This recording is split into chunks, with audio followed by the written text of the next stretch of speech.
The first of two podcasts this week. Kyle Schassburger and David Kahn with you. Dugouts, Dumbbells, and Dingers. Thank you for joining us live. If you are with us on YouTube, helping to grow the channel, go ahead and share that here on College Sports Now, wherever you get your podcasts for the OG folks. We're here with 9 weekends in the books and 5 remaining, David Kahn. There was a moment where I thought I would be hosting this podcast with somebody from a bunker in a third world country or somebody's basement, as I hear you were able to narrowly avoid your identity being stolen, my friend. Good to have you. Yeah, I'm here. It is me. I promise this is not a deep fake. All right. This is the real David Kahn. My identity was not stolen. I fought them off. They came for me, Kyle Schassburger, and I said, not today. No, sir. You will not take my identity. Why would anyone want to take my identity anyways, is my question. But yeah, last week was a tumultuous one. I had a credit building account created in my name with an email that was not mine, and a cell phone number purchased in my name for Verizon, which I do not have Verizon. Shout out AT&T.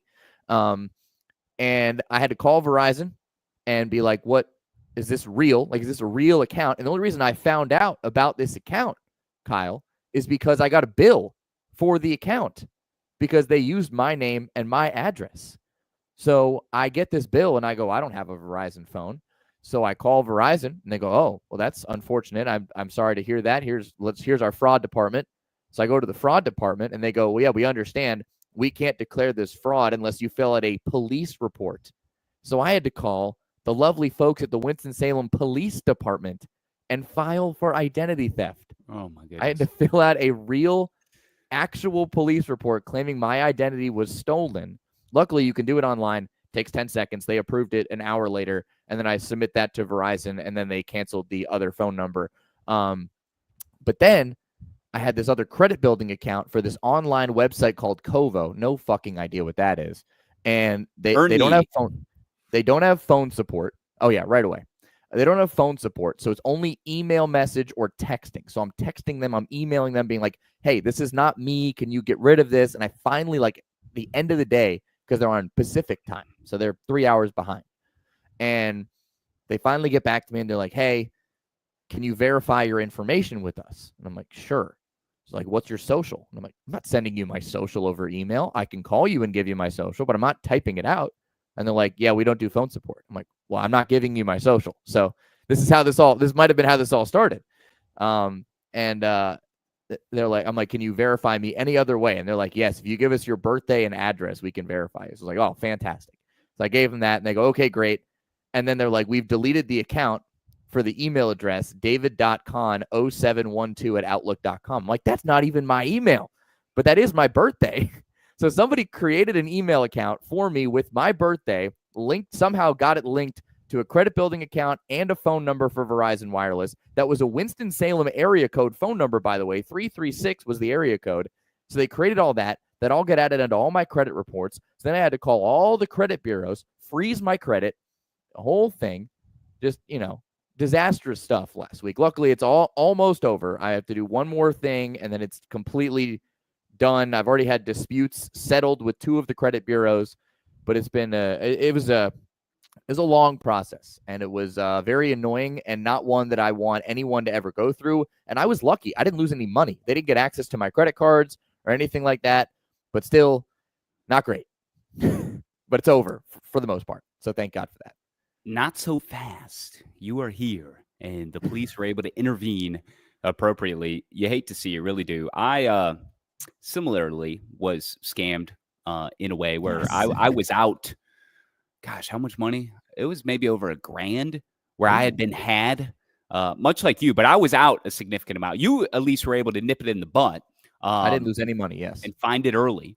For me, I had been had by just being vulnerable to getting a place. My life was changing so much. I was recently divorced, trying to get my own place. I was being helped out by a close friend, Bob Gassett, pour one out, RIP, who served his last day after a long, successful run inside the walls of 540 Northwest Trade. But stayed with him for about 4 months. Pudge was there half the time too. He was tremendous. I'll forever be in debt to him. But I was very anxious, very wanting to get out and find my own place, and he allowed me a little bit of that buffer. to get some cash and be able to save up to move into my own spot, and ran up on a house in a neighborhood, South Winston, not far from where you currently stay, David. And I learned that the housing listing that first got my attention through Craigslist, of all places, right? Red flag number one, made it seem so legit. I went over to the house. I could only look at it on the outside, tried to reach out further through the contact information on Craigslist. Like, hey, I would love to see this house. Like, it seems to be too good to be true. What you're pricing this at for a monthly rate? And the dude just kept stringing me along on the phone saying, well, Florida, he's got to get his contractor over there or his property management over there. But, we're on a time crunch because there's all these different people, So, like, the vulnerabilities of me trying to get in and take advantage of what I thought was so good and him putting the pressure on me from afar, it was a scam in a way where he basically ripped off a Zillow posting and made it on Craigslist. And, for me to be able to get in and see the place, he dangled that carrot in a way where, hey, give that first month and I'll set up an appointment, later this weekend just for the security deposit, for the deposit to be able to see the place, to be able to have first dibs at getting into the place. So it was very sketchy stuff. It was not a fine moment for me. I was at my lowest point. So it happens, you live and you learn. But I was out, once he asked for the actual, first month's rent, that's when I knew, okay. And I already had all the suspicions. And sure enough, they all came true. And I got the authorities involved as well, too, to at least like, hey, you might not be able to get my money back. I do understand that. Like, please do what you can, because it was a Zelle transfer. So I did a lot of wrong things. Okay, this whole process. Many things that could have been avoided. But again, lowest point in my life. And if you can't give me my money back, that's fine. But let's try to help. Let's try to thwart what could be like some sort of scheme where there's a group of people outside the state of North Carolina and an unknown location that are just ripping off Zillow postings or public postings of homes that are legitimate, that are real, and then putting them on Craigslist, trying to take advantage of weak, nimble folks like myself at their lowest point. Like, let's try to put a stop to that. Is there any way you can investigate that? And I doubt anything ever came of it, but yeah, I was, that was as frustrated as you were last week, David Kahn. I feel for you. I do, but it could have been a lot worse. Oh, so yeah. Good on you for 100%. Doing your due diligence. Could have been a lot worse for Texas A&M. Could have been a lot worse for teams like TCU, who have started to turn the corner.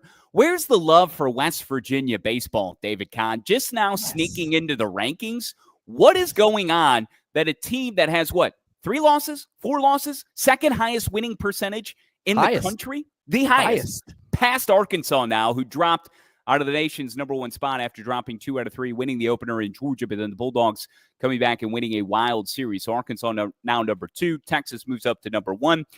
But for me, West Virginia must be the RPI, right? Hovering around 22, but that series loss against Arizona, a weak schedule overall, has them at the back end of the rankings. TCU right behind them at 25. But a slight shakeup, David. We continue to see Texas A&M, though, do magnificent things that are really starting to gain the nation's attention. For a team that was one-time preseason number 1, we started to doubt their ability to even make the NCAA tournament. And by golly, they did it again. They win a series. They sweep our boy Paul Maneri, and they do so in dramatic fashion. Not once, but twice on the weekend. Yes, the Thursday opener, first walk-off homer of the season. Caden Sorrell is the hero. 5th home run in 8 games for Caden. And then on Saturday, because it was a Thursday through Saturday series, we had the moment of the weekend. Our Borgo Ball moment that delivered comes early in this podcast. Hit it, Schass. Bases loaded, nobody out, 2-1. Fly ball into left center field. That's got some carry. Are you kidding me? A grand slam to left center field. It's 12-11. Bases loaded, 2 away, 2-1. Drilled to right field. Oh my goodness! Caden Kent, the walk-off grand slam, and the Aggies come all the way back and win it 15-12. So that's Andrew Monaco on the Texas A&M radio network powered by Learfield. That was Hayden Schott and then Caden Kent. 2 ninth-inning grand slams for Texas A&M to complete the series sweep of South Carolina. They rally from a 10-run deficit. They were down 12-2 in the 6th, and they come all the way back. This is after, on Friday, by the way, Justin Lampkin, who's continued to come on with a vengeance now in this league. Coming back, he's healthy. He is just absolutely torpedoing SEC opponents right now. Another 6 innings scoreless for Justin Lampkin. Bear Harrison, career-high 7 RBIs on Friday as he continues to torch opposing pitchers, now with a 16-game on-base streak, along with Jace Lavalette, who's ticked up the offensive production lately as well. But Saturday was the memorable one, right? Because 2 ninth-inning grand slams, 25th team in NCAA history with 2 grand slams in a single inning, and the largest come-from-behind win for Texas A&M since 1974, as they improved to 20-15, 6-9 in the SEC. But they've won 6 in a row, Kyle Schassburger. We said it after that moment against Kentucky. Let this be the spark plug to turn your season around. Is it not? Like, here we go. It has been. It has been. I love the way we prep for these shows because you get all of your intel. I get all of mine. We're limited. You have followed my lead on the doc where you don't put as much on there. So kind of we're going in dark on what information you have, what information I have, and we can compare notes. We know what we want to talk about. Very good. Yep, got mine right here. We know what we want to talk about. But what kind of nuggets, what kind of tidbits do we share? And are there some discrepancies? Did you say how many times 2 grand slams in an inning? What was your number on that? Because I got 25. 25th. Yeah, 25. That's okay, what I said. 25. Third since at least 1990 to do so in the 9th inning. And we do believe this is the first time ever.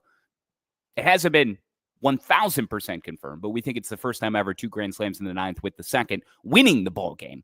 At least is the understanding the way information had been disseminated over the weekend. But yeah, wins on Thursday, Friday, and Saturday. This was one of those Thursday, Friday, Saturday series. Most people are all playing Thursday, Friday, Saturday this week because of Easter coming up. You had the 10-inning, 1-run win, and then a 17-0 demolition of the Gamecocks on Friday before that 15-12 win. You mentioned the 10-run comeback.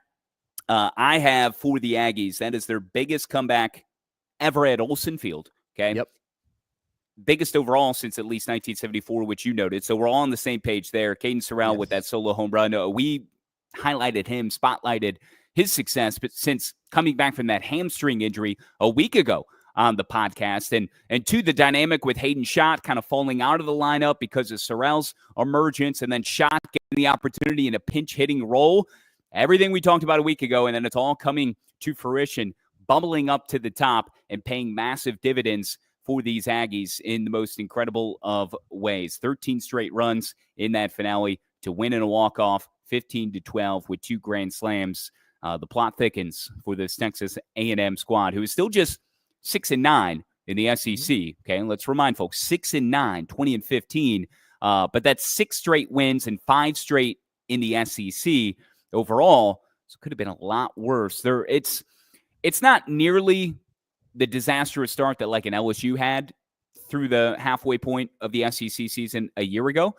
Texas A&M really is turning it around much more quickly than I think most of us had anticipated them doing so. So good on the Aggies, good on Michael Early. It's murderer's row for them here coming up though down the stretch, as it is each and every week in the SEC. Well, I mean, let's be real. But we're at the halfway point, 5 down. And 5 to go.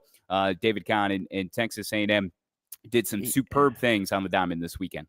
They did, and they've already beaten Tennessee. They won. This is how this streak started, right? They've won 5 in a row. They took the last 2 against the Volunteers, and then they sweep South Carolina. Yes, they have Arkansas this weekend in Fayetteville, and so Baum Walker is going to be juiced up for that one. You better believe when the Aggies come into town. This weekend. We'll preview the weekend more on our second pod because we're up to 2 pods a week now. 2. Schassburger. Don't get sick of us, all right? Because we're coming to you double time each week until the end of the College World Series. I'm already sick of you, all right? I'm already sick of you. Anyways, here's the thing about Texas A&M. You're talking about, respect for West Virginia baseball, and you mentioned they've played kind of an easier schedule. Well, that is absolutely the case because you look at West Virginia. Yes, they're 22 in the RPI because they're 30-4. They've won all these games they're supposed to win, but their strength of schedule is 145. Then you look at Texas A&M, and you say, well, we were counting them out of the College World or out of the postseason a few weeks ago. We were. However, their RPI is now up to 49. And their strength of schedule is 18. So while the results up until recently haven't been there, because Texas A&M plays in what's been a tougher conference in the SEC for the last, decade or so. They have a shot. You got to win your series, absolutely, but their strength of schedule is way higher than a team like West Virginia, so Texas A&M can afford to shoulder some of these early losses while they've still figured out the right pieces of the puzzle to put together, and now they're feeling good. They keep this winning streak alive, they're in the postseason, no doubt about it. Here's the thing, too. Ryan Prager, their ace, who turned down the Angels and over $1 million to go to the big leagues and to come back. I mean, he's allowed at least 3 earned runs over his last 5 starts overall. It wasn't since March 7th that he didn't allow any runs against New Mexico State. I mean, he hasn't looked anything like what Texas A&M folks had expected out of an ace coming in, even on Thursday night, 6 2/3 against South Carolina, 7 hits, 6 runs. 5 of those were earned. Did strike out 8. But he allowed 3 home runs against the Gamecocks in that game. He just hasn't been sharp, yet Texas A&M has been able to overcome that, at least over the last couple of weeks.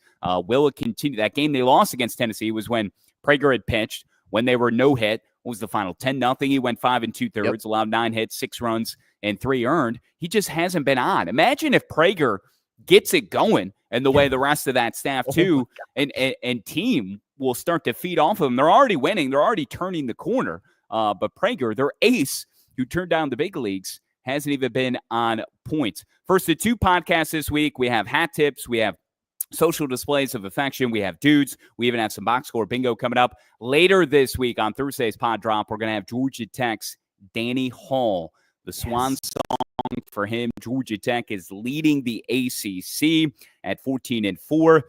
They got a big one with Georgia on Tuesday night. We'll preview the midweek before we get off. Again, we're with you for about an hour or so here today, 45 minutes to an hour on Thursday. But Georgia Tech legendary head coach Danny Hall will join us. The Yellow Jackets 29-7, best start in 15 years. Looking forward to that conversation coming up on Thursday's pod. It's all brought to you by Baseball Barbecue. Go to baseballbarbecue.com. Promo code is 3D-20. Get 20% off. They got a collegiate area for you to browse on the website. A lot of different apparel and swag as well. Some real clever sayings. What's your favorite shirt that you have, David Kahn? If you grill it, they will come. If you grill it, they will come. Yes, that is my favorite. And it's finally warm enough to grill. Like, I walked out of my house today and I was like, you know what's a perfect day for?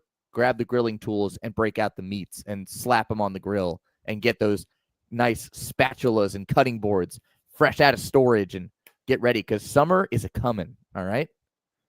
It is, and those cutting boards can be shaped like a jersey. They can be shaped like home plate itself. All the grilling tools, the utensils are this high-quality stuff. It's like a baseball bat, the bat handle. It's not a torpedo bat, unfortunately. The bat doesn't extend long enough from the handle for us to know if it's a grilling item that is a torpedo bat. That might be something in the future for Baseball Barbecue and our friends over there. However, teams like Alabama. Yeah, have to. Alabama, App State, Arkansas, Auburn, who had a sweep of LSU this past weekend at home in front of a record crowd. First sweep of the Tigers since the year I was born in 1988. Ole Miss, Tennessee, all these SEC brands, you can find their things. Southern Miss as well. Tulane, the Green Wave, West Virginia, Wake Forest, Vanderbilt. Just go to baseballbarbecue.com. Again, the promo code is 3D-20. Speaking of Tennessee, who won game 1 and then lost the series last week at home to Texas A&M. This is something we didn't give enough credit. It's hard with 1 pod a week to hit everything. We can talk forever, as most of you know, at this point at All-Schass and SportsCon4. But to try and be efficient, effective, and give you the best in, an appropriate, what we think is an appropriate amount of time. We didn't really dive into some of the revenge games that we had on tap in the SEC this past weekend. You had Liam Doyle, going back to Oxford, 14 Ks in a 3-2 win over Ole Miss. They lost game 2, came back, won the rubber match. These were some high-level close games. I mean, Ole Miss, they're back, folks. I mean, they're top 10, aren't they? I mean, they're top 25. Yeah, they're right there. I mean, Ole Miss is number 11 actually now. They dropped 1 spot. Dropped 1 spot after the series loss. But Liam Doyle raked, and then on the mound, he shoved. And then you had Sam Dutton, former LSU Tiger, just to circle it back to Auburn, who is at home, goes 6 innings against his former team, the Tigers, 3 hits, 7 Ks, no walks. First sweep in 36 years, as I've already mentioned. But 8-4, 4-2, 3-2, these are all low-scoring, tight games. And the record crowd for a single game Plainsman Park, I was there last year when all the renovations were underway, so I couldn't fully experience the new Plainsman Park, if you will. The War Eagle Wall is still there. It's an old-timey field-type park, all the nostalgia. It's tremendous track. But now they've got more seating. They've expanded the press box, put the media kind of down the lines a little bit, but more fans are there. They had 7,231 there for one of the games. In total for the weekend, 19,119. Both of those records for the Auburn Tigers, and first sweep of the top 5 team since they took down Florida in 2017, David Kahn. So Auburn, certainly one of my biggest winners from the weekend. Absolutely. And it's actually back-to-back series wins over top 10 teams because they beat Alabama last weekend, talking about rivalry, revenge weekend that we just had. They beat Alabama 2 weekends ago, and Auburn is now – they also had a midweek win over Georgia Tech. So, like, Auburn's pushing all the right buttons right now. And this is a team in Auburn who, you remember, their squad missed Hoover last year. Now, every squad's going to Hoover this year. It doesn't matter. Yeah, even Missouri, who's 0-15. What's the over-under? 2.5 in terms of wins for Mizzou? Oh, Lord. It hasn't happened. It hasn't happened since 1962 that a team has gone without a win in the SEC. Now, if you go 0-30, holy smokes. So give me 2.5. 2.5. I'm going to go. Let me see. I'm going to go over. Still. I'm going to go over. Okay, They've so got Oklahoma, Alabama, Georgia, Alabama. A&M, and Mississippi State. I got it written down. Oh, my God. 2.5 might be a good number. Oh, no. Oh, Lord.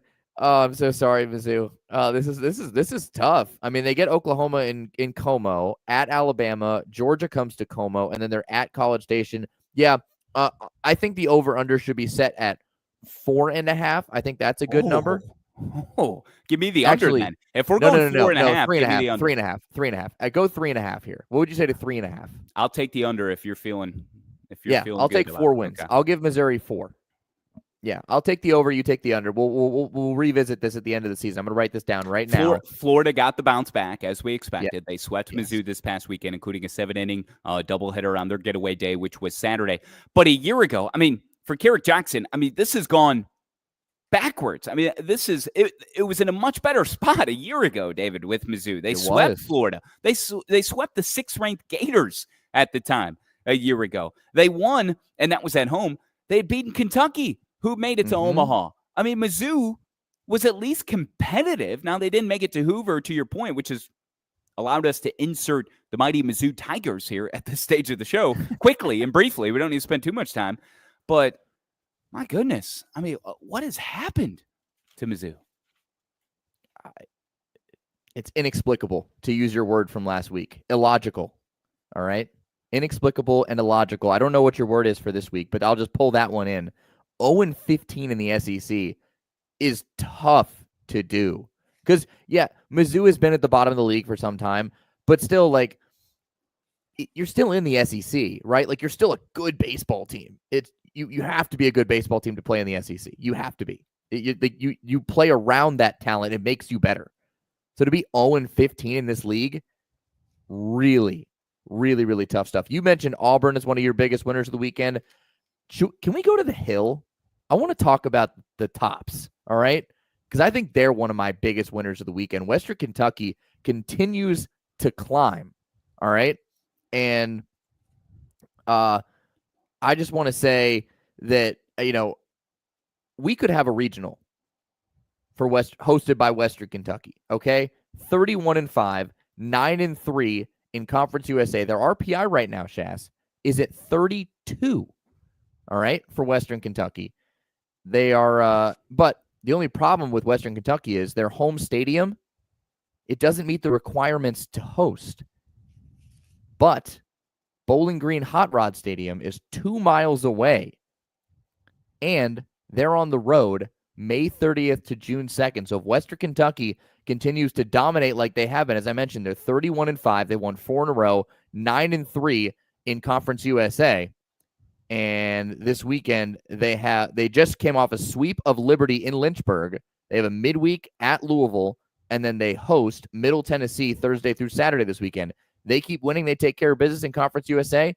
We could have a regional hosted by Western Kentucky, potentially, in 2025 as Kyle Schassburger has disappeared from the screen. I believe he's having some technical difficulties here. So we'll hopefully Kyle will get back on here shortly. But anyways, that's one of my biggest winners of the week, as I now have the full stage. So I'm just going to talk about whatever I want to talk about. Western Kentucky, props to the Tops. I know Shass has some info on them as well. Let's get back to. Can you hear me? Yes, I hear you. Okay. I don't know what happened there. I just had to get out, get in, unplug, get in. I don't know if my mic's the right way. I did a test. It's not. But it's not, but it's okay. It's fine. Yeah, it's fine. I was just praising Western Kentucky. We're regaling on the Tops and mentioning on the fact that Western Kentucky, Shass, they could host a regional this year. It's possible. Their RPI's at 32, 31-5, 9-3 in Conference USA, but their stadium doesn't fit the requirements to host a regional. However, Bowling Green Hot Rod Stadium, 2 miles down the road, and they're on the road regional weekend, so they could use their stadium, hopefully, if they're friendly with the Bowling Green Hot Rods, which I'm sure they are. And okay, how much Hilltopper regional? Do I sound better now? Yes. Okay. How much information have you spilled about WKU other than the hosting situation? Because they deserve to be part of the conversation. Hosting situation. Okay. And I went through the fact that they swept Liberty this past weekend in Lynchburg, and who they play, Middle Tennessee and Louisville right now. That's who I have mentioned so far. But I knew you had more information. I was trying to set you up, and then all of a sudden your audio crapped out. So here you go. The floor is yours. Talk to me about the Tops. All right, Tops 31-5, 9-3. They have a 1-game lead only in the win column on Louisiana Tech. Louisiana Tech, by the way, haven't lost a single CUSA weekend to this point. Those two are hooking up in a few weeks. But Mark Garardin, second fastest at WKU to 100 wins in his third season, took 152 games. This guy spent 20 years at the community college level. Iowa Western Community College. Took his team to 12 JUCO World Series, won 3 national titles, and now in year 3 has completed a historic turnaround where this team was 18-36 prior to his arrival. Now they're on the verge of hosting a regional, as we've discussed, as long as they continue to take care of business.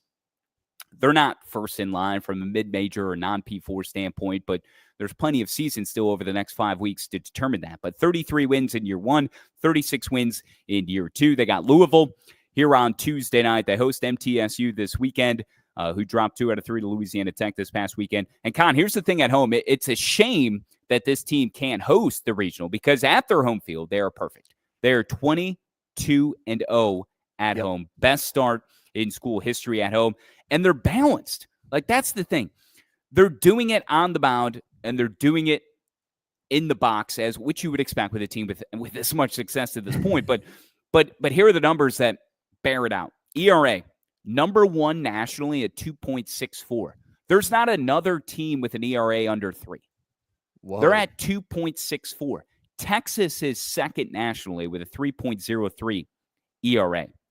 Not to mention, in CUSA, number 1 in batting average, second in runs, number 1 in hits, second in RBI and slugging percentage, and their 87 doubles is tied for 8th nationally. They got a guy, Ryan Weidman, 4th nationally with a 446 batting average. But again, this team goes, as their head coach goes, to his personality, Mark Garardin, who is a program builder and sustainer. He proved it for 20 years at the JUCO level at Iowa Western Community College. Again, 3 national titles, 12 World Series appearances in all, and Western Kentucky is performing like a team that could be hosting, unfortunately not at their own ballpark, but if they can take care of business here over the final 5 weeks, we shall see. Real cool story on the hilltop in Bowling Green for WKU. Big fan of Western and Kentucky. Jack Bennett. Did you mention Jack Bennett? 4th nationally in ERA, 1.52 ERA. He's only given up 7 earned runs all year in 41 1/3 innings over 8 appearances. All right. Tip of the cap to Jack Bennett for Western Kentucky. They have the 4th best player in average-wise and an ERA individually. Tops in the league in ERA. Batting average, where were they? I forget where they were in batting average overall as a team. They were 18th. But still, amazing stuff. Yeah, on the hill. Love to see it. You want to revisit West Virginia because you brought up the fact that they just got ranked this weekend. Yeah, and so we mentioned the fact they've had a soft schedule, right? The best team they've played all year is Arizona, and they lost that series. So that kind of explains why they needed a kind of signature win. And they still don't really have it yet. Houston's the bottom of the barrel when it comes to the Big 12 right now. But it doesn't matter. They've just won. Like, they won 10 in a row. You can't ignore it anymore. Like, I get it. You're like, oh, like their strength schedule is 145. Okay, whatever. But they've only lost 4 times all year. 2 to Arizona, 1 to BYU, and I forget the 4th one. But doesn't matter. Anyways, they've won 10 games in a row. They're winning the games they're supposed to win. You can't ignore the fact that this team is firing on all cylinders, especially pitching, because here's what happened over the weekend in Houston. They sweep the Cougars 9-2, 9-8, 11-4. On Friday, Griffin Kern shoves 6 innings, 5 Ks. Reese Bassinger is one of the most lights-out relievers in all of college baseball, and I will not hear anything otherwise. 3 scoreless innings, 5th save of the season, locks it down. Houston, no chance, nighty-night. It's over. 9-2 win for West Virginia. Saturday, 9-8. Gavin Van Kempen, tough start, back and forth game. Houston took an early lead. West Virginia clawed back. Then West Virginia took the lead. Houston had 2 chances in the 7th and the 8th to retake the lead. In the 7th inning, Carson Estridge comes in with the bases loaded and a 1-run lead for West Virginia. Locks it down. No, sir. In the 8th, Grant Hussey heads up play after Brody Kresser fires wide of the bag at first. Hussey, instead of worrying about trying to tag the runner out for the final out of the inning, sees that Houston is trying to score the winning run at the plate, whips around, fires it home, tag applied, inning over, nighty-night, and Estridge goes 1-2-3 in the 9th. Game over. West Virginia wins 9-8. And then on Sunday, Jack Kartsonis, the mustachioed man, made his first start of the season. 7 innings, no runs. Logan Save, 2 dingers. Kyle West, a dinger. Gavin Kelly stole home. 11-4. Smell you later, Houston. You just got swept. West Virginia. Ranked in the ears. Finally, they're ranked. Barely, but they're there. Western Kentucky, 24. by the way, is ranked in one of the polls. I forget which one. Might be Baseball America. They're right on the fringe of getting into the D1 baseball in top 25, which the NCAA adopts. But, yeah, West Virginia is finally in. They're a wagon, man. You've seen them up close and personal. You can speak as well on that team as anybody, certainly more so than me. So that's why I allow you to have. We should make sure we give David Kahn a designated 3 to 5 minute just jaunt through West Virginia baseball. Unfortunately, we have no backyard breakdown or moment that delivered, all presented by Borgo Ball.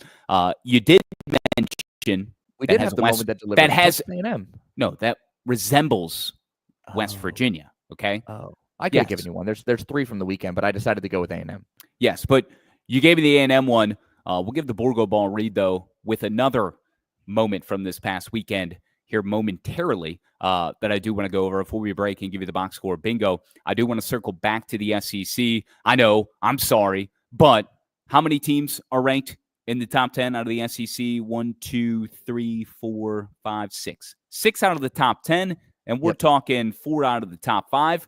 It's going to happen, folks. But we are trying to give as much love to the P4 and other leagues. We haven't even really mentioned the ACC outside of Georgia Tech. And we'll have Danny Hall on the show Thursday to talk about them Jackets. North Carolina sweeping Wake Forest 28-2 across 14 innings. 2-run rules. Yeah, across the first 2 games. And then a 3-2 close win on Sunday. That after Wake Forest built so much goodwill, winning 2 out of 3 in Tallahassee the week prior, but then North Carolina. And then FSU sweeps Virginia Tech. Yeah. It's what? It's bonkers. So we've hit on the SEC, we've hit on the Big 12, we hit on the ACC. Big Ten, sorry, Iowa. Okay, our corn is better. Yeah, Iowa Hawkeyes in front of 2,600 fans, a record for them. Baseball attendance just soaring. That is one of my hat tips for the weekend. Just the people that are showing out to these games, not just in Auburn, but also at Iowa when the Hawkeyes won a series over Nebraska this past weekend and doing so in front of a record crowd. So good on them. Oklahoma had a record crowd as well, just under 6,000. I think it was somewhere in the 5s for their series win over Vanderbilt this past weekend. And I do want to come back to the SEC because the Georgia finish to win the series in the rubber match after dropping game 1 against Arkansas on Friday night. Arkansas won by 10 runs, but 13-3.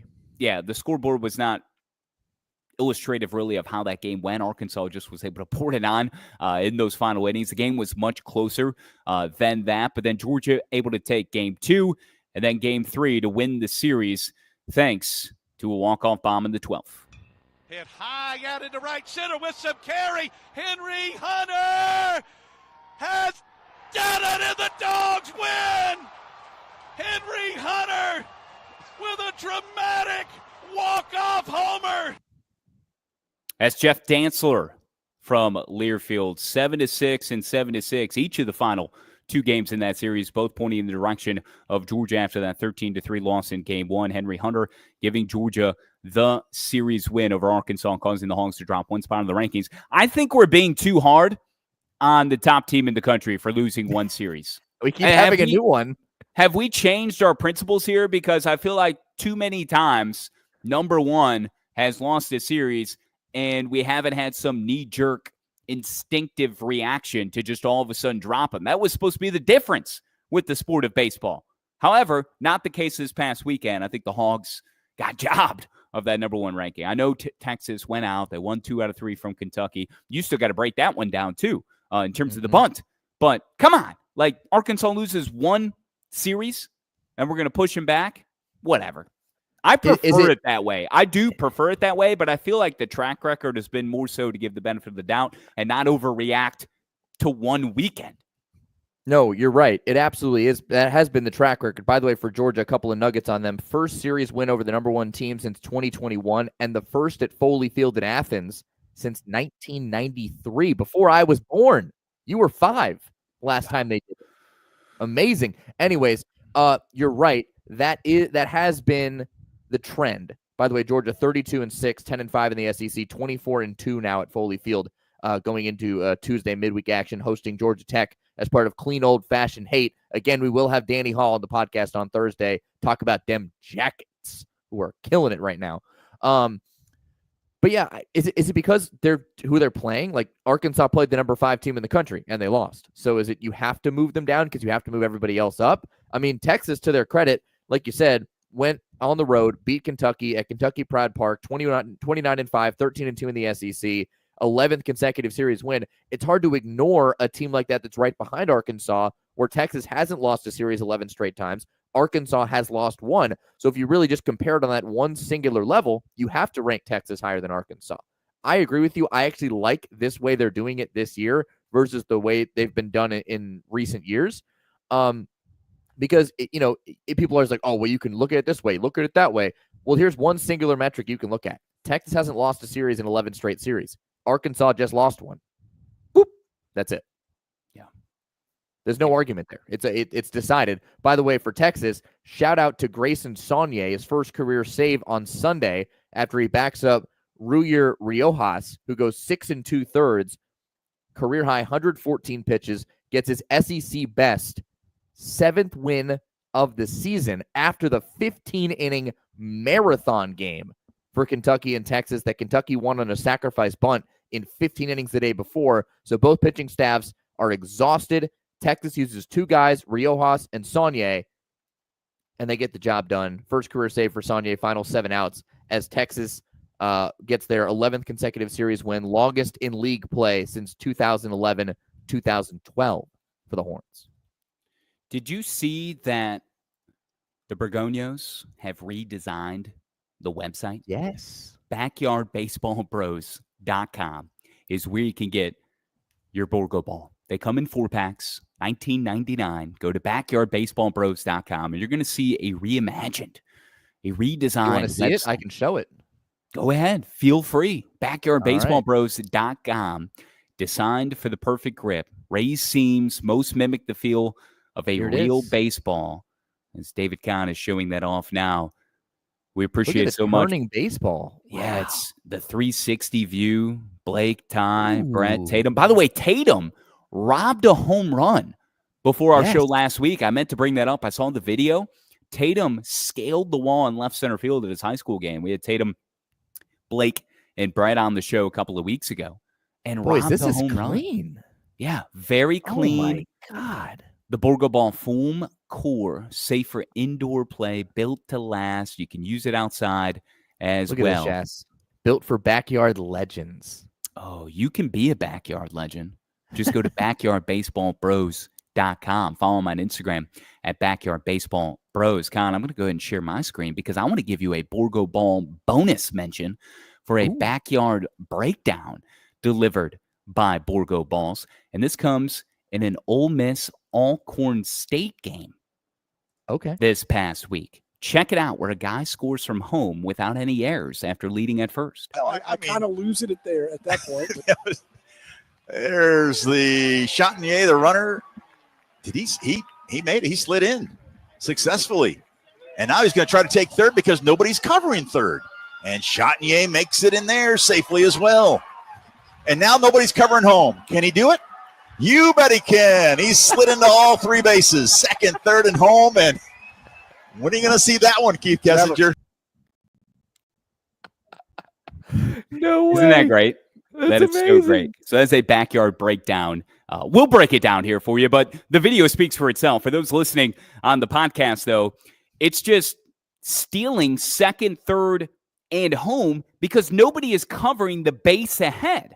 And the throw is being thrown either towards the outfield side, towards second, or towards on the third base outfield side to third. But then there's nobody at home. Chatinier is able to come all the way around, go to second, go to third, and come home to score. Backyardbaseballbros.com. Pay off that backyard breakdown delivered by Borgo Ball. Again, love them. Follow them on Instagram at backyardbaseballbros. Good stuff. I had to play that. By the way, one of those wins, they played Alcorn State 2 games. Forgive me, I don't know if it was that exact game. Ole Miss won 29-1 in one of those games. What are we doing? I mean, program record for runs for Ole Miss, I'm pretty sure, 29. So yeah. All right, can we take a break? I need to wet. I need to wet my beak with some coffee because I still have a coffee that I have not finished today. All right, I'm going to take a sip of coffee, and I want to talk box score bingo.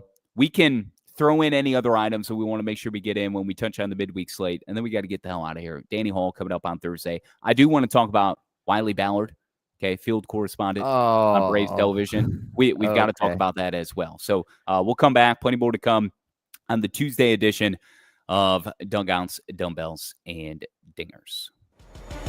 College sports fans now have access to hundreds of weekly podcasts that zero in on the college sports world. Now available in the Varsity Podcast Network and part of the new Varsity app. The app is free and available from wherever you get your favorite apps. Download the Varsity app today to have access to hundreds of national podcasts as well as your favorite team-focused podcasts. The Varsity Podcast Network, now available for free on the Varsity app. Download from the App Store and listen today.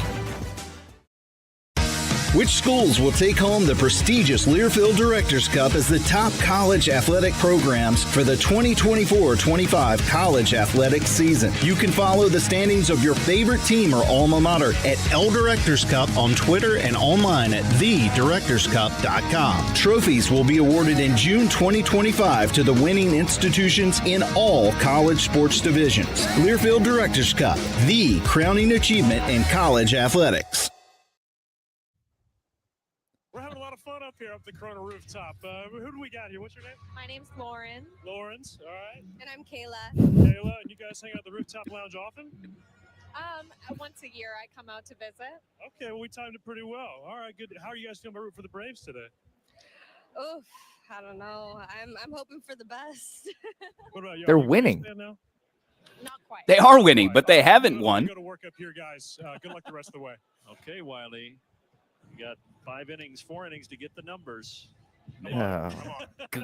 Godzilla. Braves fans. Brandon Gaudin. All right, so they won't be Boy. I'm dead serious. They're saying in my ear right now, she didn't believe me because she Great response from Lauren saying, "Oh, they want you to get my number. Why don't you?" Yeah. Use that in the future. That's actually a pretty good move. This is unbelievable. Oh man, FanDuel Sports Network. Thank you for that audio and incredible video if you're watching our YouTube channel, Dugouts, Dumbbells, and Dingers. I met Wiley Ballard when I was at Plainsman Park last year. He was doing TV for the SEC network for Arkansas and Auburn. Did not get the vibe that this guy would have the kahunas to actually try and spit some game and get some digits while on the job by leveraging his role as a field correspondent and broadcaster. I feel like he got kind of cornered by Brandon Gaudin. Good on Godzilla. for actually showing a little bit of personality himself there and just rolling with it and saying, hey, this hasn't been a lot of this. I feel like has to do with the Braves just not being competitive for the most part too. And it's been a miserable start to the year. And like, hey, viewership might be down, but like, let's get a little, after hours delight here. Get a little risque, a little provocative, and blur the lines and make it exciting. And I thought it was great. It was genuine. It was authentic. It wasn't planned. It wasn't orchestrated. But let's show a little bit of personality. I love it. None of that is incorrect. However, I have to take the other side here because, and this is nothing to do with Wiley, because I feel like Wiley was kind of cornered into being like, well, like they're kind of asking for it on TV. Can I have your phone number? Yeah. If a female reporter did this to two guys, that would be the end of her career, and that's not fair. So point. I have to take the other side here. The fact that this is getting promoted and lauded for Wiley and Brandon doing this is very unfair to the female side of females in sports broadcasting, because if a female was doing this, it would be a completely negative response. So I do need to put that out there, because I have seen that out there from several notable female reporters and broadcasters saying the same thing, and I completely agree with them. So it's not to diminish Wiley or anything, because in the moment it was a fun, jokey thing, like you said. Provided some humor, some personality for a team that's had a horrible start to the season in the Atlanta Braves. But, if we're going to hoopla this, if it was a female reporter, it probably wouldn't be hoopla'd. It'd be more weird, and she would be looked at in a negative light. So I find it hard to kind of shine too much of a spotlight on that. Okay. Hey, fair perspective. This is why you are my co-host. You're here to balance things out, to bring in the perspective, to allow others to see or to hear maybe what they're, unwilling to or are ignorant to see, because they have one side of the coin and you provide the second. And there's always three. And thank you for providing the proper light on that.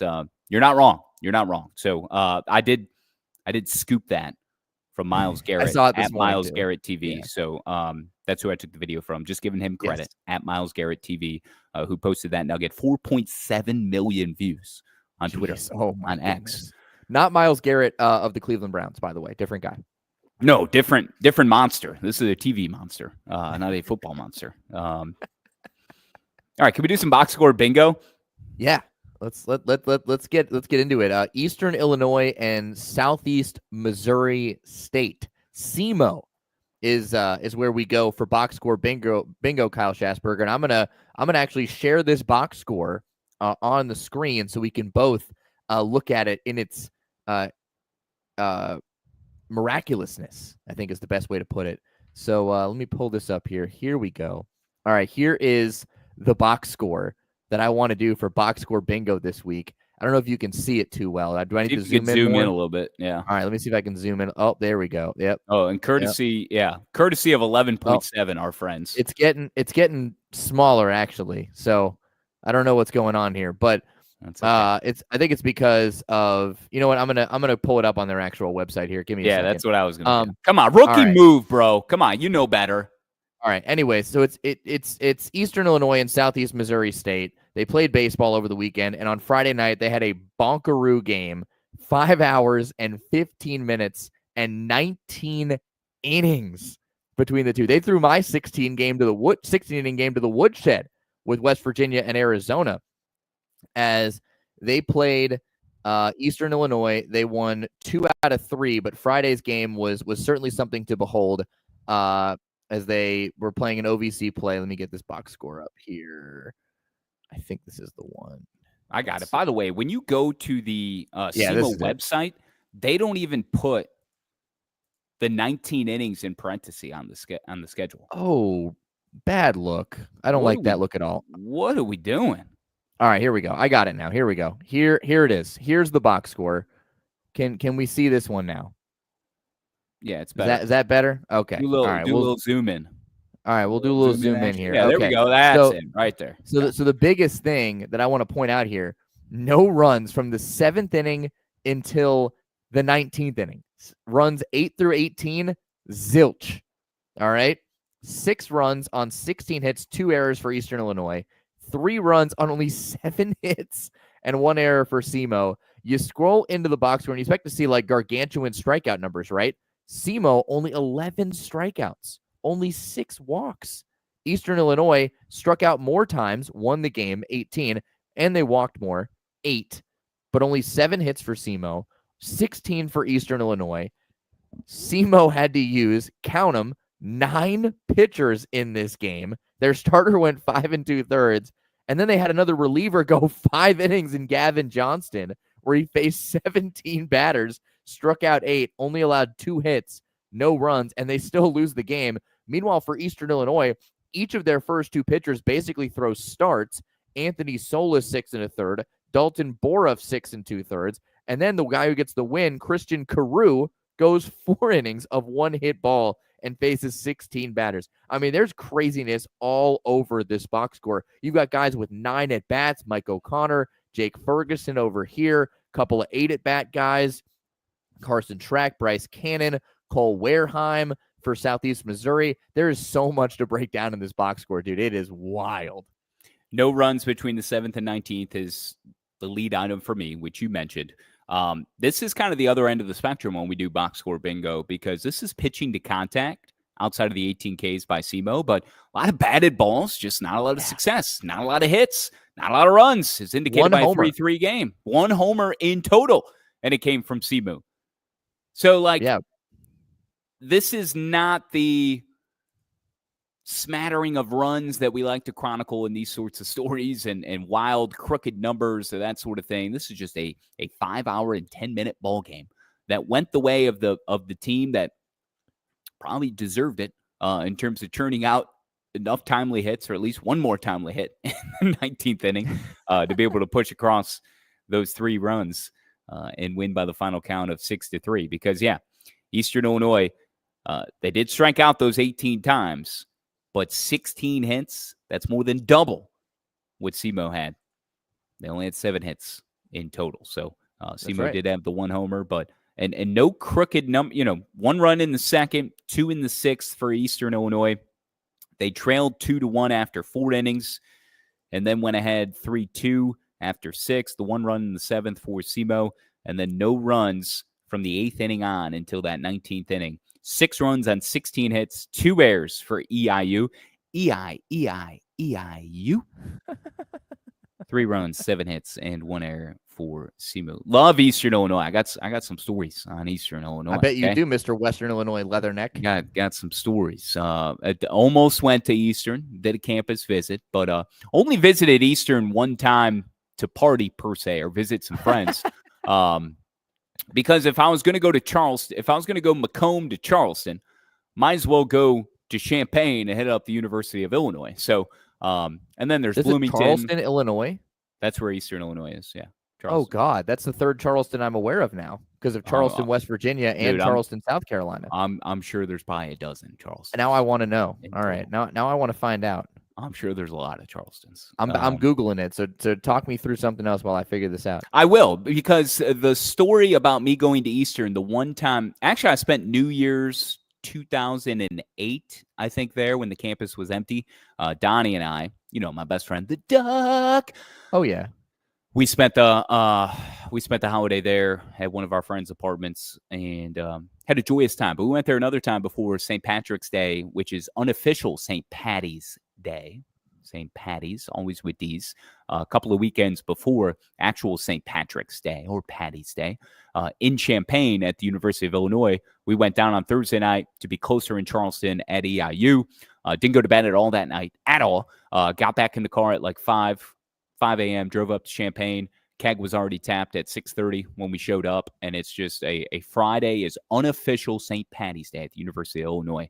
It's an incredible experience. All day affair. A lot of fun. It's a marathon. You have an answer for me on Charlestons? Yes, I do. 29 Charlestons in the United States. Okay. So there's a Charleston in the following states: Arizona, Arkansas, Illinois, Iowa, Kansas, Kentucky, Maine, Mississippi, Missouri, Nevada, New Jersey, New York, Staten Island, which is in New York City, North Carolina, Oklahoma, Oregon, Tennessee, Utah, Vermont. There's a Charleston County in South Carolina. There's a Charleston Township in Illinois, Michigan, and Pennsylvania. There's a Mount Charleston in Nevada, twice. There's a North Charleston in South Carolina, a city. There's a South Charleston in Ohio, a Charleston, West Virginia, and a West Charleston, Ohio. Some of these are ghost towns, by the way. Charleston, Oklahoma, and Charleston, Arizona, and Charleston, Nevada are ghost towns. All right. So probably not there's probably not actually 29 of these. I think I double counted a couple of these, but there's a lot of Charlestons. There's also a Charleston, New Zealand, a Charleston, Nova Scotia, a Charleston, Newfoundland, and a Charleston, South Australia, as well as 4 Charlestons in the United Kingdom alone. Holy rabbit hole. Oh my gosh. So we have Charleston, Illinois, home of Eastern Illinois University, and there's also a Charleston Township in Illinois. I think it's kind of within the same thing. I think that's why I said I think I double counted. Okay. I was going off Wikipedia. Wikipedia is not totally accurate. Because there shouldn't be multiple Charlestons in a single state. I mean, you agree, right? Like there shouldn't be multiple any town in a single state. Okay. All right. Because that would be, I mean, blasphemous. Speaking of Donnie Duck Settle, let me just say this, Kahn, before I just want to note one more weekend. Then we could take another break, come back, wrap up the show. But Donnie Duck Settle and I, my best friend, Chicago firefighter, I was the best man in his wedding in Cancun this past December. Things got weird, and things are going to get weird for one night only this weekend, Friday night. He's coming to town? Tell us how crazy and wild we are. He's in Chicago. I'm here in High Point, North Carolina, and we are going to drive essentially the same distance to meet in a new city we have never experienced for one night only, because it was over our heads that it's Easter. I mean, I wasn't thinking about it because my daughter's with her mom for Easter weekend. However, this kid has a child that turns 1 next week. Next month. He's newly married. He's not going to be able to get both Friday and Saturday night and drive back on Easter off. So instead of completely pulling the pin on this entire production that we were just spontaneously scheming, we're going to drive up Friday morning, overnight Thursday, because neither of us are going to be able to sleep. And we're going to meet in the Steel City, and we're going to enjoy one night of all that Pittsburgh has to offer. 2 fine young gentlemen with families who are away from their families. And this are you going to a Pirates game? I told Donnie there's 2 things I want on this itinerary, and we can axe them, but there's 2 things I know we need to at least do all we can to hit.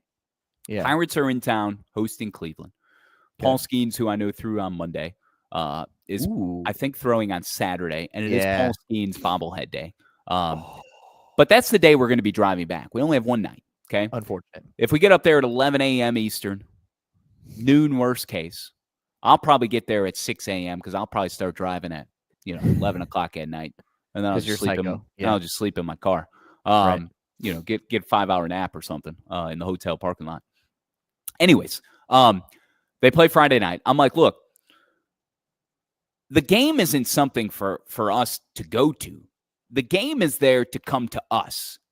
We have all the leverage. We are the ones in charge. We're not going to the game. The game is coming to us. The game is seeing us. We can buy the cheapest ticket. We can get in, check last minute, see what scalping's going on, find the best deal. But let's make sure we can cross PNC Park off the list. Yeah. All the good things I've heard about it. Let's get in there. Let's catch a couple innings. Let's get a couple beers. Maybe we're in there for 3 innings. Maybe we're in there for 5. I really don't care. We'll get the requisite photos. We'll shake hands. We'll kiss babies. We'll network. We'll schedule meetups for later in the night with certain bros, strangers, of course. And, we'll hightail it out of there, walk across the bridge back downtown. But let's at least show up. So, that's on the docket. Permanente Bros, is that on the docket? And then Permanente Bros is the other item for Saturday. Let's go. Whenever we wake up and have to check out, and we will wait until the last possible moment.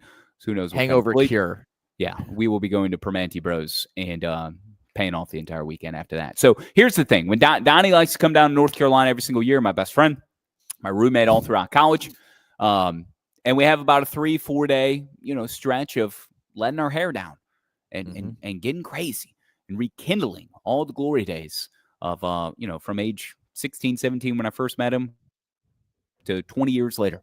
And it's just us and nothing else matters. And instead of planning and trying to condition ourselves for what could be a 3-4 day run, we are presenting ourselves with something that has never occurred in either of our lives, and that's one night for it all. 24-hour period. Pedal to the metal. Can't let off the gas. No regrets. Clear eyes. Full hearts. Can't lose.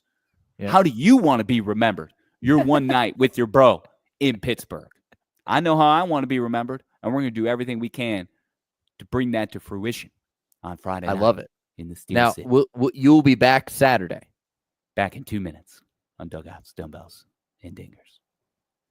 A true teammate takes on every day with a winner's attitude, gets up when they fall down, and leaves it all on the field. There's a group of teammates who do all these things every single day. But they're more than your typical athlete. They're kids dealing with unthinkable medical circumstances. Team Impact matches children facing serious illness or disability with college sports teams, creating a long-term, life-changing experience for everyone involved. Help us get all kids in the game. Visit teamimpact.org. Team Impact. All in, all together. College softball season is in full swing, and we're just the ones to talk about it. Join me, former Stanford Cardinal and award-winning broadcaster Jenna Becerra and Amanda Lorenz every week as we deliver the latest in college softball on the D1 Softball Podcast. We've got all the latest, whether it is in the circle or in the batter's box. We have interviews with coaches, players, and many more. We'll go through the week's top 25 poll and give our insights, as well as our plays, wins, and whiffs of the week. Let us get you in the know on all things college softball. Listen on D1Softball.com and the Varsity Network app. And hopefully I sound good. I had to reconnect my stuff in the break. Am I good? Yeah, you're good. I want to clarify something from your story that you just mentioned before we get into dudes, hat tips, STAs. Oh my gosh, what do we got to clarify? You'll be back Saturday, correct?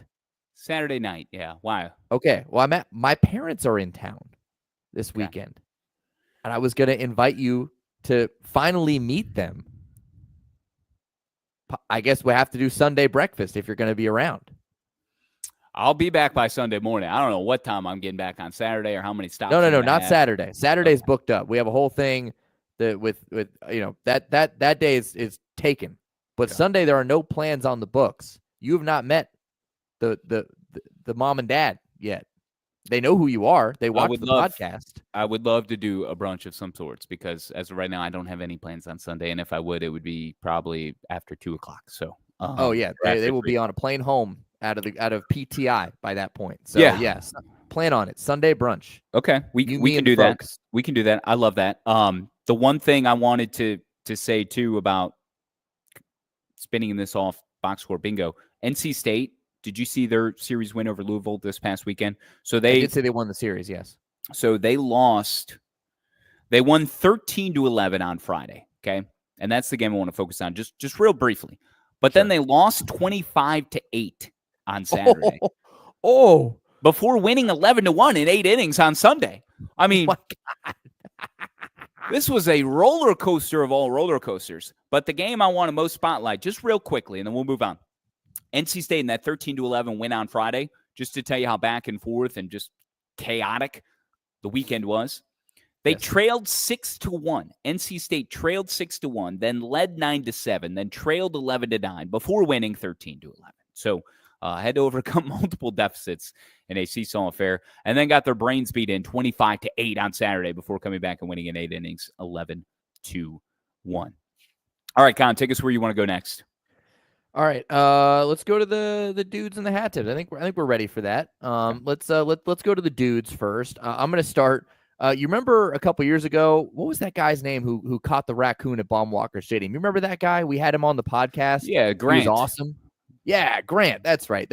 Well, we may have a challenger to Grant Harmon. Grant Harmon. Yes, we may have a challenger to Grant Harmon. Okay, because I'm going to take you to Rice and South Florida, where over the weekend we had a beehive delay, and I got to shout out the man who took care of business. All right, I'm sharing the screen again, folks. I'm obsessed with doing this. Here we go. Here he is. And here's just that take replay. a watch there, see, our video this man folks are on top. who just comes up and bare hands this beehive in the South Florida visitors dugout, third base side, snares it and dunks it in water, and bye-bye bees. That's it. That's all she wrote. He made that look way too easy. I mean, he just reached up like he was changing a light bulb. And the bees are coming at him, and he's like, I don't care. I got it. All good. Bye-bye. He's not wearing any special gear. Remember the bee dude that we talked about last year throughout the first pitch at the Astros game? Yes. Was it the Astros or the Diamondbacks game? It was one of those. The Diamondbacks game. He had a beekeeper suit on. Man, yes. yeah. Oh, I totally forgot about that. Yeah, we spent some time talking about that one. I mean, that's my dude of the week, by the way. Our dude there at USF makes the Diamondbacks dude look soft as hell. Knowing that he wore that big old suit, like a hazmat outfit before he was disarming a bomb or walking on a planet previously undiscovered. B-Man's like freaking Kenny Powers or Joe Dirt, just overalls and all. Love it. Just strutting in there. Let me change that light bulb for you. Oh, it's a beehive? That's all right. Let me dunk it in some water. And he's going to take a bite out of it right after. That's what the cameras didn't catch. He's going to take a bite out of that beehive. Probably. Oh, gosh. That's my dude, by the way. So there you go. You can have your two dudes. I don't think anything beats the Rice baseball beekeeper, though. No, not at all. Blake Gillespie, you noted him earlier this year when he threw the no-hitter. 8 innings pitched for Charlotte on Friday night in Uptown at the home of the Charlotte Knights. Real cool setting. Awesome backdrop. The ACC baseball tournament had been held there recently, moving back to the DBAP this year. But Gillespie, 8 innings, 11 Ks, walked 5 hits allowed, 103 total pitches, and a 6-0 Friday win over ECU. First shutout ever for Charlotte, playing at that stadium in Uptown. What is it, Truist Field? Truist Park? I mix it up. Truist Field. Yeah, Truist Field. Okay. Yeah. A lot of Truists on stadiums around here. Truist Park, which is the home of the Braves, is hosting the Georgia and the Georgia Tech game on Tuesday night. Fourth start, though, of 8+ innings thrown, 11 Ks for Blake Gillespie this season. American Pitcher of the Week. Fourth quality start in a row. Second with 0 runs allowed. He's a Georgia transfer. Previously had that no-no, leads the AAC. The American, beg your pardon, with a .90 ERA, 44 Ks, 4-0 record in league play. Another dude sharing the honors, going back to the Masters. We talked about all the graphics, all the Masters twists, and I know this is your social display of affection, I think, so maybe we haven't talked enough about it, so you can unpack it even more. You had the green jacket home run celebration even that Texas A&M had deployed at Bluebell Park this past weekend. But the Masters in high demand. Congrats to Rory McIlroy. Our boy Bryson DeChambeau was right there in the final group. Everything was there. But look, I'm still very happy with his performance. And if Bryson wasn't going to win that thing, I wanted Rory to complete the career Grand Slam. So good on him. But Michael McDermott is the top club player at Augusta National, who had that amazing honor on the weekend of being the designated non-competing marker. And he had earned that nod since 2021. Should there be an odd number of players that make the cut at the Masters, he would get to play. And he was able to do so with Tom Kim. There's no name on, the caddy bibs. He's kind of the definition of anonymity. He's not. I didn't know that. There's no score, really. I mean, he's taking his own personal score, but the cameras aren't showing him or doing their best not to give him any sort of spotlight of any kind. And he knows all this. But who cares? You're out there playing Augusta National in the Masters as the designated non-competing marker. He's a COA of a financial services firm, drives the ball 300+ yards. He lived the American dream this past weekend. Michael McDermott, club member at Augusta National, able to play on the weekend in the Masters. He did, and apparently Tom Kim said he's a complete baller. Which is pretty cool praise. And he's told Tom Kim told the AP he estimated that he shot in the 70s at Augusta. Wow. Gosh. That's amazing. No official score that we can find, but estimated shot in the 70s. Can I nominate Blake Gillespie for an ass selection? Yeah, I think we can put him on the ACC squad. Yeah. All right. Very good. I think he's had a long enough run this year where he's earned the right to be an ACC member. It's your 4th ACC selection of the season, by the way. To remind folks of the other 3, you have James Quinn Irons, #Gaines, outfielder for George Mason. You have Jet Music, the outfielder right-handed pitcher combo for Campbell, and Maximus Martin, the infielder for Kansas State, which, by the way, how freaking Titanic is K-State Kansas going to be this weekend, with Kansas getting broomed by TCU right after Kansas State got knocked off the top throne in the Big 12 the weekend before, leaving room for West Virginia to take the top spot, 10-3 in the Big 12. TCU right behind them at 11-4 after brooming the Jayhawks. So just wrap that all back around to a weekend preview, which we'll get to on Thursday with our second pod of the week. By the way, you're reminding me, I didn't really implement a word for this podcast. We'll just go with thrill. Okay, thrill. It was a thrilling weekend on the diamond in a variety of different ways. So we've encapsulated all of it to this point. Kahn, anything to clean up on the Masters and SDA connections with schools? I may have stolen your thunder there. No, just all the Masters branded social media from college baseball over the weekend. I mean, Arkansas did all their graphics like Masters colors, and here's the final round pairings. Like that was really cool. I liked seeing all that stuff. It wasn't just Arkansas. Texas A&M, you mentioned the Masters jacket celebration. That was fantastic. Love to see all of that. I do have another SDA, if you'll allow me to insert myself here for a moment. You are allowed Rio Grande to insert Valley. yourself. Yes. All right. UT Rio Grande Valley. We love talking about the Vaqueros, and they did something incredible yesterday on their off day. So here, take a look at this, Schass. They decided they needed to practice a little head-first sliding. Screen sharing connoisseur, David Kahn, right here. Here's how they practice head-first sliding. All right, take a look at this. Here they are at a water facility, and they are just sliding down a rock head-first. The entire UTRGV Vaqueros baseball team sliding down the rock, having a grand old time practicing head-first sliding. How about that? That's pretty sweet. That's cool. That reminds me of what the Bears did on Hard Knocks. They did the slip and slide, though, last year that HBO and Max had documented with Hard Knocks with Chicago Bears, which, they got TKO'd, they got cursed by it. But hey, 17-0 year coming up with Ben Johnson. The draft is next week, and I'm not even going to be on the show, because I'm going to Disney World next week. So not only am I going to Pittsburgh for a night on Friday night, then I got to recover, get ready to hit the road overnight Tuesday into Wednesday morning to Disney World. So we hope to have the lock doctor. He's locked in. Trip Hurd. He is locked in. He's going to do a show with you later in the week. You can talk draft. You can make some baseball comps. The metaphors will be endless, I'm sure. But Trip Hurd, my co-host of the Phil Steele Show in the fall, will join David Kahn for the second podcast next week. My SDA, Ken Griffey Jr., just all the photos that he was distributing, being a credentialed photog at the Masters. Amazing photographs. My favorite baseball player of all time. All the posters, all the memorabilia, all of the gear, the apparel, me mimicking a swing, even though I was right-handed, all of those things. Just love all of the video games. To be able to see Ken Griffey Jr. still be the kid and still chase down something that he wanted to, he wanted to check a box and cover an event like the Masters, because I know photography has been a passion of his, and for him to get there and take the incredible images that he did, to see those circulate social media. He got one of Rory McIlroy dropping to his knees with his forearms on the green in celebration after. That was just tremendous. So good on my boy, Ken Griffey Jr. That is my social display of affection. Dave Van Horn keeps winning, Kahn.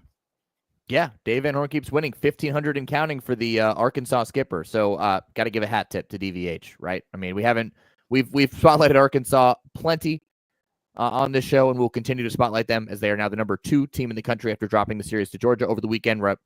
Texas now you're number 1, but DVH for the win in the opener against Georgia, his 1,500th career victory as a head coach, not just at Arkansas, overall as a head coach. So hat tip to DVH. I have a few other teams I want to hat tip real quick. Then we'll talk about the slate here in the midweek, and we'll get out of here. Lamar, Southland Conference, not leaders. That's McNeese State, but Lamar just a couple of games back.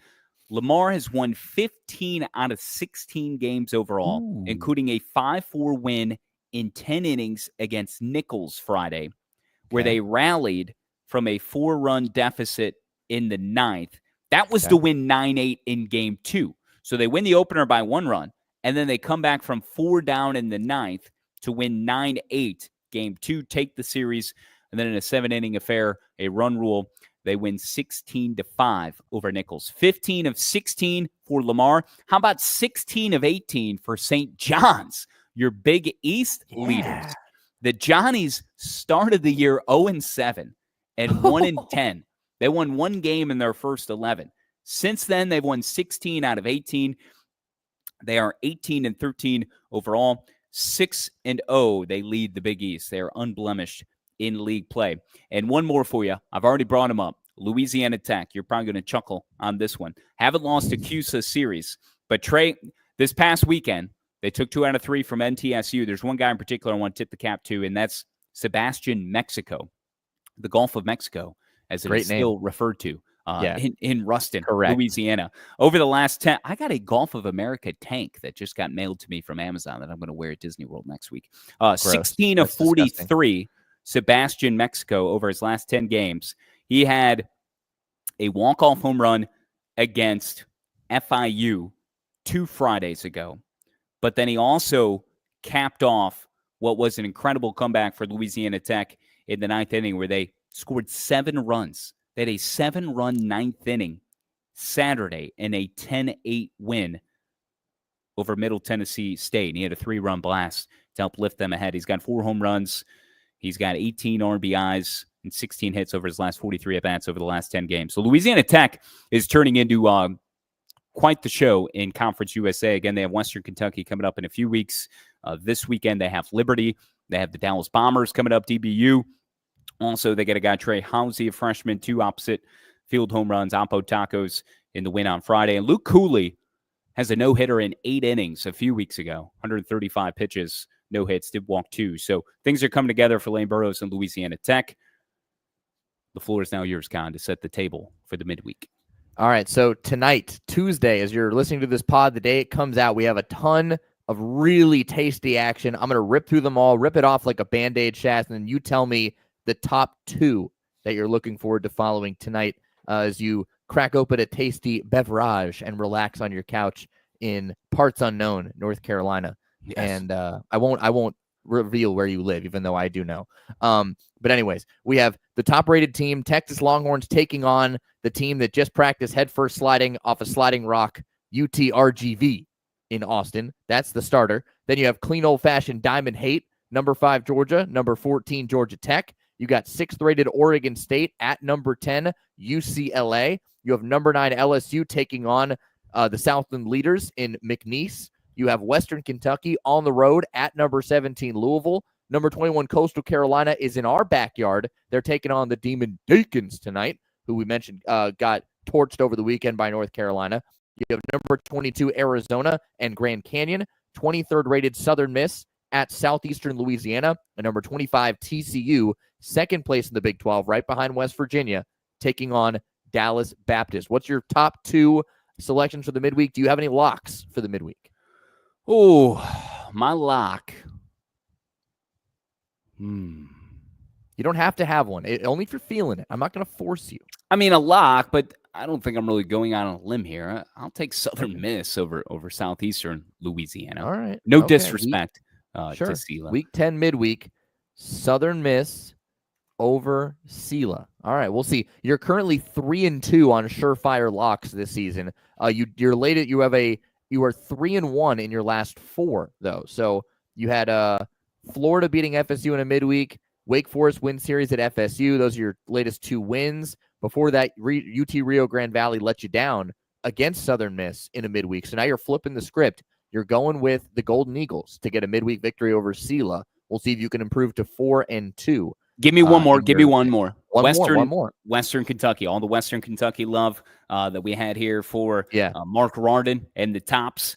31-5. They go to 32-5 after a win at Louisville here on Tuesday night. The other 2 games that I'm really excited about would be UCLA hosting Oregon State, 6-10 matchup, old Pac-12 players. Of course, Oregon State and Independent this year. UCLA leading the Big Ten and at 12-3, took 2 out of 3 after dropping the opener against Washington this past weekend. And then Georgia and Georgia Tech. I'm not going to give you a winner. I don't want to TKO the vibes with Danny Hall when we have him on the program.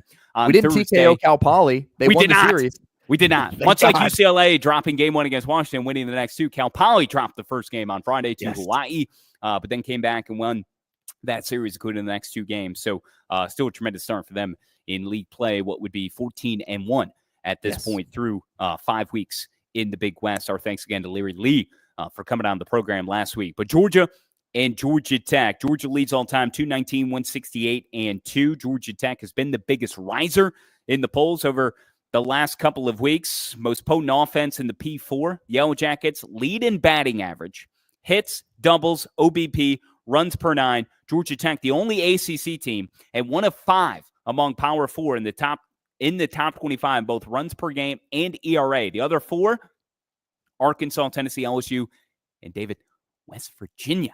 That's top 25 in runs per 9 and ERA. Georgia Tech, Arkansas, and Tennessee, LSU, and West Virginia. Georgia leads the country in home runs with 98.